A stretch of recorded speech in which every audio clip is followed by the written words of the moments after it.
चौथी कथा, देवता और दैत्यों ने मिलकर के समुद्र मंथन किया, जिसमें से मंगलमय भाव से 14 रत्न निकले। देवता और दैत्य, ऐसे जीवन में कभी कभी मंथन कीजिए। मंथन करने के लिए जरूरी यह है कि आपको यह विचार होना चाहिए पहले कि वास्तव में मेरे भीतर गुण क्या है और दोष क्या है। जब तक आप इसको अलग अलग खड़ा नहीं करेंगे, काम ही नहीं होगा।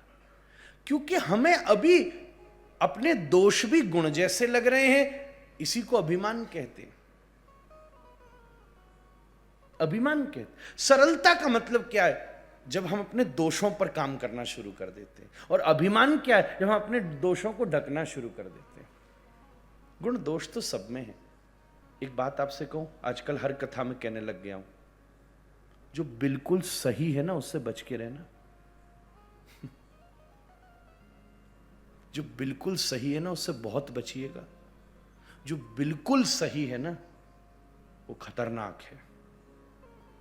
और जो बिल्कुल गलत है ना, उससे भी बच के रहेगा। पर वो अभी फिर भी बेहतर है, क्योंकि तुम्हें दिख रहा है कि गलत है।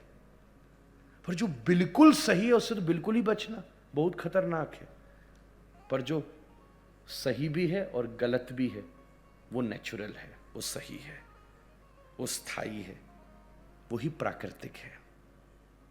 जो दोनों है, गुलाब भी है और कांटा भी है। जिस गुलाब में कांटा ही नहीं होगा, तुम कहोगे अरे भैया ये प्लास्टिक का है। ये प्लास्टिक का है। सही गलत को अलग अलग कीजिए। उसके बाद विवेक के मंदराचल को रखिए, ठीक। और फिर उसके बाद सही और गलत इन दोनों को अलग खड़ा करके विवेक के मंदराचल को रखकर स्मृति की रस्सी को बांधी। स्मृति कैसी होती है? वासुकी थी रस्सी समुद्र मंथन में। भैया अपन मेरे ख्याल से थाईलैंड के एयरपोर्ट पे उतरे तो वो समुद्र मंथन का नजारा बना हुआ है। वासुकी ने, तो वासुकी में क्या है? एक तरफ पूंछ और एक तरफ विष, मुंह में विष। तो हमारी स्मृतियां ये दो प्रकार की तो है, एक जहर जैसी और एक पूंछ जैसी। एक बार हमें पूछा गया था, वाह, दुनिया में पूंछ ही तो सबसे अच्छी लगती है सामने वाले आदमी को। रावण को प्रॉब्लम ही ये हो गई थी कि हनुमान जी की पूंछ हो रही है, इसलिए उसका पूंछ जलाओ, मेरी जगह और पूंछ इनकी। हनुमान जी बोले अब मूंछ मैं तेरी जलाऊंगा। और दूसरे की पूंछ जितनी जलाओगे उतनी बड़ी होती है वो। ये दोनों को इन स्मृतियों की रस्सी से विवेक को बांध के और सही गलत को अलग खड़ा करो और मंथन शुरू करो। बहुत कुछ निकलेगा। अंत में क्या निकलेगा? मृत सब निकल जाएगा और अमृत अंत में निकलेगा।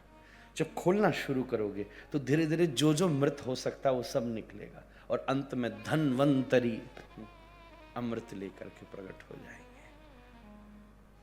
और जब वो अमृत मिल जाता है तब मीरा पता है क्या कहती है? पायो जी मैंने राम रतन धन पाया। वो अमृत है, तभी तो धन्वंतरी वो लेकर आए। ऐसे समुद्र मंथन में अमृत निकला।